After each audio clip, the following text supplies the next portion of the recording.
Assalamualaikum warahmatullahi wabarakatuh. Bertemu kembali dengan channel Herianah Ana. Kita masih membahas latihan soal untuk persiapan Olimpiade Sains Nasional untuk mata pelajaran IPA khususnya Biologi. Video ini adalah part 2-nya ya. Yang belum menyaksikan video part 1, silahkan disimak terlebih dahulu.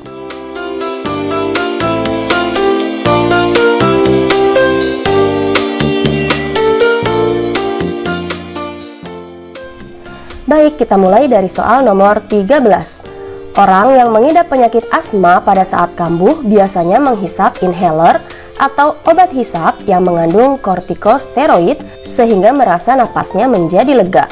Peran dari kortikosteroid adalah, nah adik-adik, berkaitan dengan asma. Asma merupakan salah satu penyakit akibat sistem pertahanan tubuh yang terlalu berlebihan. Penyakit asma ditandai dengan dua hal. Yang pertama, saluran pernapasan menyempit atau berkontraksi. Yang kedua, adanya lendir dalam saluran pernapasan. Nah, saluran pernapasan yang dimaksud di sini biasanya menyerang bagian bronkus. Sehingga pernyataan D berkaitan dengan trakea salah ya. Jadi kemungkinannya bisa yang A, bisa yang B, atau bisa yang C. Nah, karena penyakit asma menyebabkan penyempitan pada saluran pernapasan atau pada bronkus, maka saluran pernapasan atau bronkus tersebut harus diperlebar.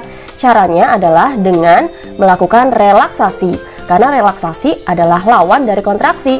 Jadi kemungkinannya adalah yang A, relaksasi. Sedangkan yang B dan yang C sudah pasti salah ya, karena sama-sama kontraksi. Sehingga jawabannya adalah yang A, relaksasi otot polos pada bronkus. Lanjut ke soal nomor 14. Perhatikan daftar gejala alam yang terjadi di bawah ini. Dampak yang dapat terjadi akibat adanya pemanasan global adalah, nah adik-adik di sini yang ditanya adalah dampak. Adik-adik harus bisa membedakan ya, mana yang disebut sebagai ciri, mana yang disebut sebagai dampak. Apa bedanya ciri dan juga dampak? Kalau ciri berkaitan dengan sesuatu yang tampak atau yang terlihat, sedangkan dampak muncul setelah adanya ciri. Biasanya dampak ini bisa juga disebut sebagai akibat. Nah, sekarang kita cek ya, dampak yang terjadi akibat adanya pemanasan global. Nah, biasanya pemanasan global itu ditandai dengan suhu bumi yang meningkat sehingga iklimnya menjadi tidak stabil. Sehingga untuk pilihan nomor 1, iklim tidak stabil ini bukan dampak tetapi ciri.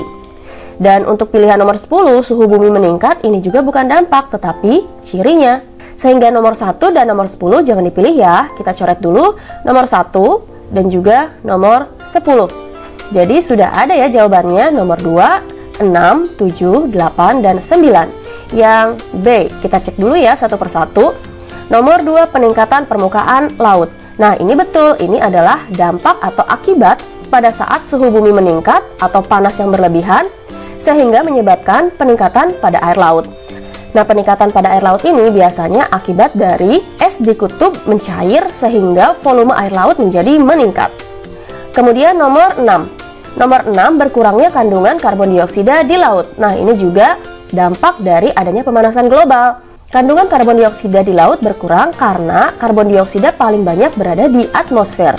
Selanjutnya nomor 7, luas permukaan es kutub berkurang. Nah, ini juga betul dampak dari adanya pemanasan global.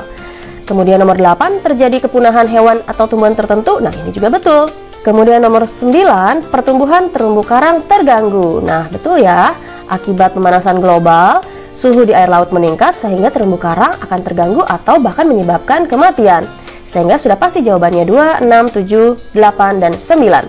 Nah, bagaimana dengan nomor 3? Wabah malaria terfokus hanya di Asia. Nah, ini kurang tepat ya, karena tidak berkaitan langsung dengan pemanasan global. Nomor 4, terjadi gangguan ekologis. Nah, kemungkinan ini juga bisa. Nomor 5, penyebaran vektor penyakit meluas. Nah, kemungkinan ini juga bisa akibat pemanasan global sehingga virus-virus mudah sekali bermutasi dan akhirnya penyebaran penyakit pun menjadi meluas. Lanjut ke soal nomor 15. Perhatikan karakteristik di bawah ini. Yang pertama, reproduksi secara partenogenesis. Yang kedua, embrio berkembang internal. Yang ketiga, terdapat amnion. Yang keempat, anak kurang pengasuhan. Hewan berikut yang memiliki karakteristik di atas adalah, nah adik-adik kita fokuskan ke bagian yang nomor 1 ya, yaitu partenogenesis. Apa itu partenogenesis? Partenogenesis adalah munculnya individu baru tanpa adanya peleburan antara sel sperma dan sel telur. Nah, contoh hewan-hewan yang melakukan partenogenesis diantaranya adalah Yang pertama bisa dari kelompok serangga. Misalnya ada lebah, semut, jangkrik, kutu daun, dan bisa juga kecoa. Kemudian bisa juga dari kelompok amfibi.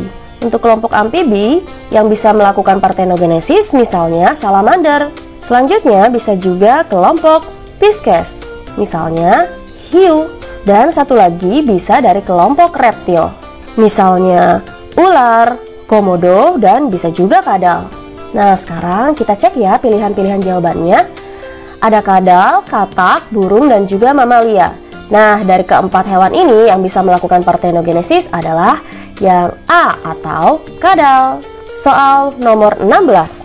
Perhatikan grafik beban pencemaran sungai di bawah ini. Beban pencemaran adalah jumlah pencemar yang masuk ke badan sungai. Daya asimilasi adalah kemampuan badan perairan untuk menetralisir pencemar. Daya asimilasi Sungai Cikapundung sebesar 800 kg per bulan. Berdasarkan data di atas, maka pengendalian pencemaran harus mulai dilakukan di bulan. Nah, karena yang ditanya adalah pengendalian pencemaran harus mulai dilakukan, artinya kita harus mencari di grafik mana pencemarannya sudah mulai mengalami peningkatan. Artinya pencemarannya harus di atas 800 kg per bulannya ya. Kita lihat satu persatu. Apakah di bulan Januari? Untuk di bulan Januari ternyata masih di ambang batas ya, masih di angka 800. Kemudian apakah di bulan April? Untuk di bulan April, kalau kita lihat grafiknya berada di atas 800 ya adik-adik. Tepatnya di antara 800 dan 1000. Nah, kemudian di bulan Juli ada di angka 1000. Dan di bulan Agustus ada di angka 1200. Karena yang ditanyakan adalah pengendalian pencemaran harus dimulai dilakukan bulan apa, sehingga yang paling tepat harus dimulai dari bulan April. Karena di bulan April ini tingkat pencemarannya meningkat di atas 800. Sedangkan di bulan Juli dan Agustus memang tingkat pencemarannya juga lebih tinggi. Tetapi harus dimulai pengendalian pencemarannya dari bulan April. Jadi jawabannya sudah pasti yang B. Selanjutnya nomor 17, ciri-ciri organisme berikut. Nah, yang ditanyakan protista memiliki ciri-ciri sebagai berikut. Di antara nomor 1 sampai dengan nomor 7, kita harus mencari ciri-ciri protista ya. Apakah benar nomor 1 ada yang punya pigmen warna atau alga?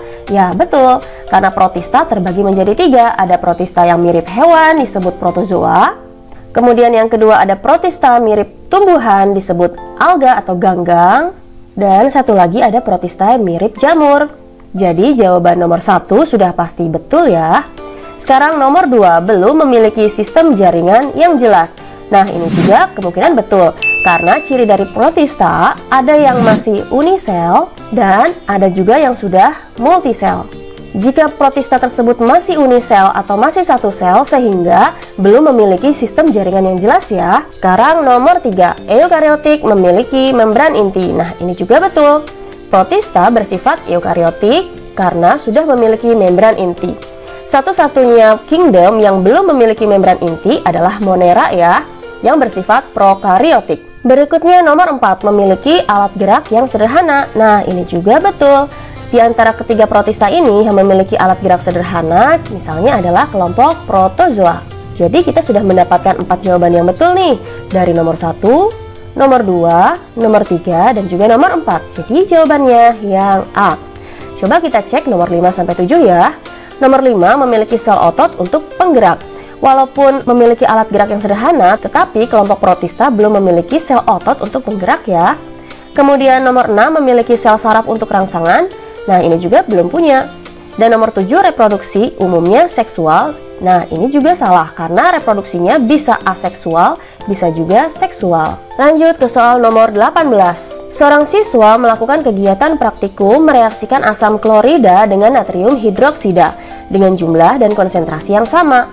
Berdasarkan percobaan di atas, maka kesimpulan yang paling tepat adalah, nah, untuk asam klorida atau biasa ditulis dengan HCl. Kemudian direaksikan dengan natrium hidroksida atau yang biasa ditulis dengan NaOH. HCl atau asam klorida ini bersifat asam dan natrium hidroksida bersifat basa. Jika direaksikan antara asam dan basa, maka hasilnya adalah garam. Garam akan bersifat netral. Hasil reaksi antara HCl dan juga NaOH akan menghasilkan senyawa NaCl. Nah, NaCl ini yang biasa kita sebut sehari-hari sebagai garam dapur. Selain NaCl, akan dihasilkan pula H2O atau air. Sekarang kita cek ya pilihan-pilihan jawabannya. Yang A, senyawa yang dihasilkan adalah senyawa asam dan kondisi larutan asam. Nah, ini salah ya, karena senyawa yang dihasilkan berupa garam dan garam bersifat netral. Kemudian yang B, senyawa yang dihasilkan adalah senyawa basa dan kondisi larutan basa. Ini juga salah. Yang C, senyawa yang dihasilkan adalah senyawa garam dan kondisi larutan netral. Nah, ini sudah pasti betul ya. Jadi jawabannya otomatis yang C. Sedangkan yang D, senyawa yang dihasilkan adalah senyawa garam dan kondisi larutan basa. Nah, ini juga salah. Lanjut ke soal nomor 19. Persamaan antara sistem saraf dan sistem endokrin pada manusia adalah kedua sistem ... Nah, karena yang ditanya adalah persamaan, maka kedua-duanya harus memiliki ciri atau sifat yang sama ya. Kita cek satu per satu. Yang A terdiri atas neuron. Nah, neuron ini hanya terdapat pada istilah yang berada dalam sistem saraf. Yang B tersusun atas kelenjar. Kelenjar hanya ada di sistem endokrin. Sistem endokrin disebut juga dengan sistem hormon. Yang C mempertahankan homeostasis. Nah, ini betul ya, karena dua-duanya baik sistem saraf maupun sistem endokrin berkaitan dengan homeostasis. Jadi, jawabannya sudah pasti yang C. Apa itu homeostasis? Homeostasis berkaitan dengan keseimbangan sistem di dalam tubuh. Sedangkan yang D mensekresikan senyawa kimia di seluruh sinaps. Istilah sinaps hanya ada di sistem saraf saja. Jadi sudah pasti ya jawabannya yang C. Berikutnya soal nomor 20. Pak Abdul menyilangkan kacang kapri berbuah bulat homozigot dengan buah kisut. Sifat buah bulat dominan terhadap kisut. Hasil tes cross F1 diperoleh keturunan F2 sebanyak 127 biji. Berapakah rasio fenotip yang mungkin dari F2 tersebut? Kita buat dulu ya bagan persilangannya. Parentalnya antara kacang kapri buah bulat homozigot, kita beri lambang saja B besar karena homozigot harus sama ya. Disilangkan dengan buah kisut. Nah, buah kisutnya berarti yang resesif, B kecil.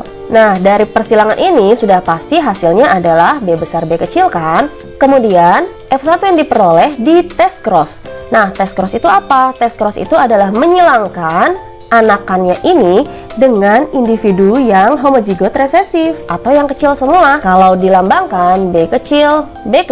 Dengan parental seperti ini, jika kita buat menjadi bentuk gametnya adalah yang sebelah sini B besar dan B kecil, dan yang ini hanya B kecil sendiri ya, karena genotipnya berasal dari genotip yang homozigot atau yang sama-sama huruf kecil. Nah, sekarang kita silang-silangkan. B besar dan B kecil hasilnya B besar B kecil.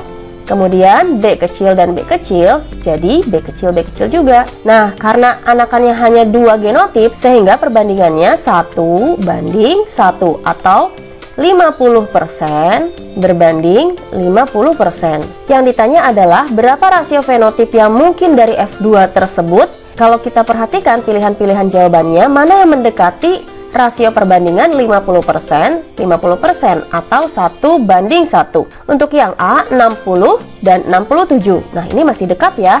60 dengan 67 kalau kita bulatkan 1:1. Jadi kemungkinannya yang A. Kalau yang B 75 dan 52 ini sudah terlalu jauh.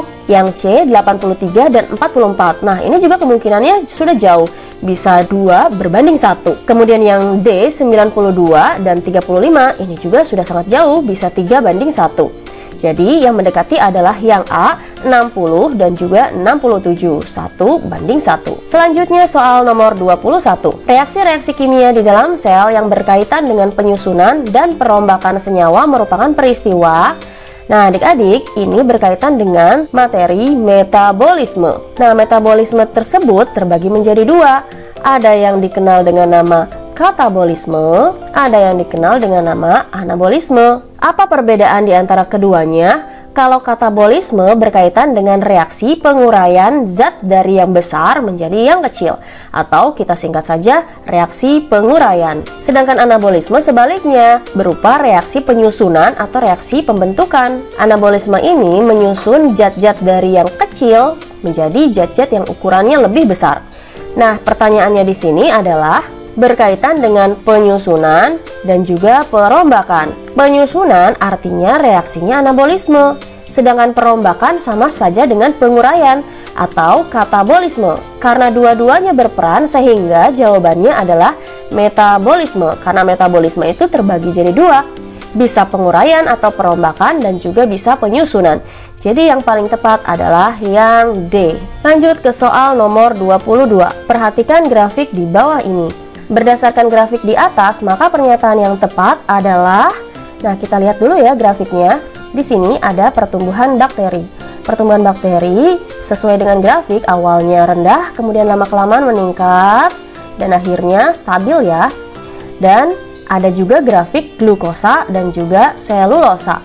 Nah, glukosa lama-kelamaan meningkat, sedangkan selulosa lama-kelamaan berkurang atau menurun. Nah, sekarang kita perhatikan satu persatu ya, pilihan-pilihan jawabannya mana yang sesuai dengan bentuk grafiknya. Untuk yang A, bakteri berperan untuk mensintesis glukosa. Nah, kalau mensintesis glukosa artinya bakteri tersebut dapat membuat glukosa ya. Apakah benar bakteri dapat membuat glukosa?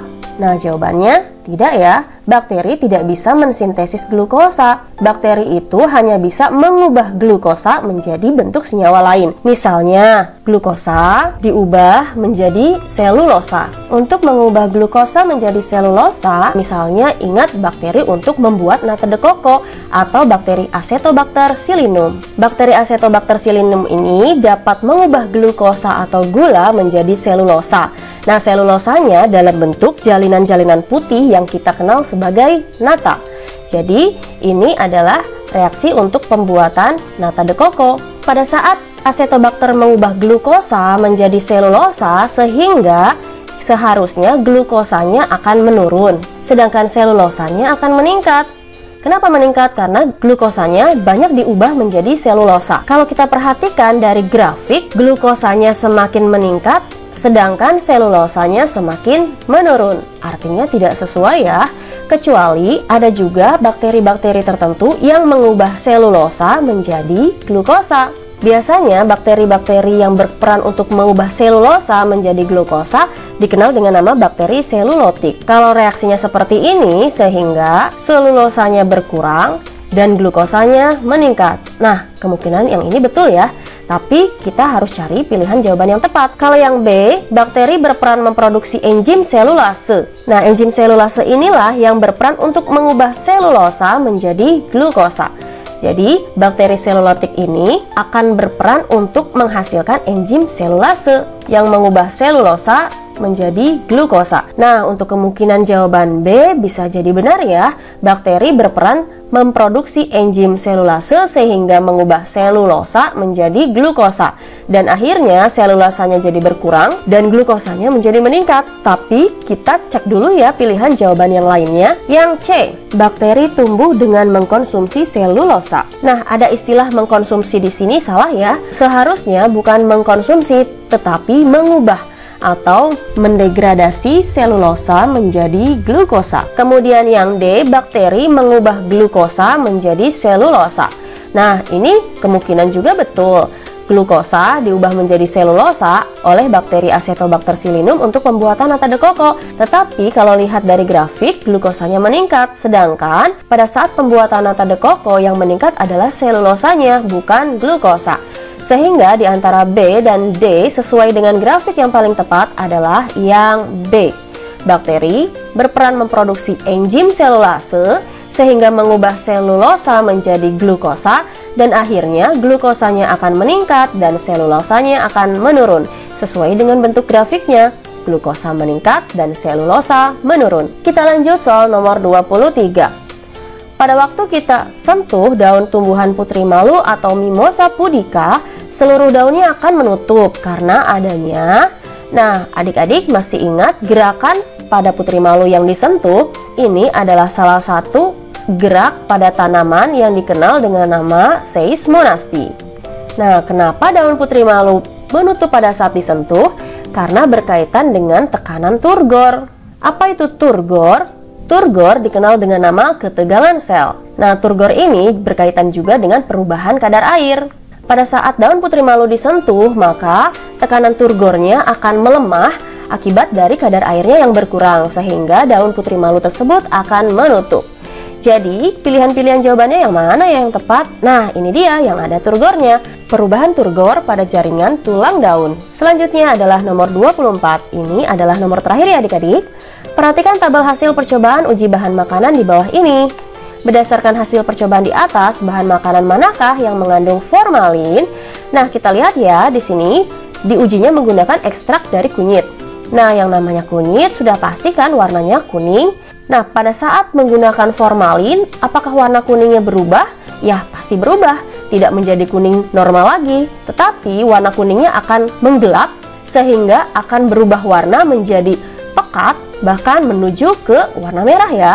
Nah, untuk bahan makanan pertama berwarna kuning pucat. Kuning pucat ini masih mendekati warna awal dari kunyit ya.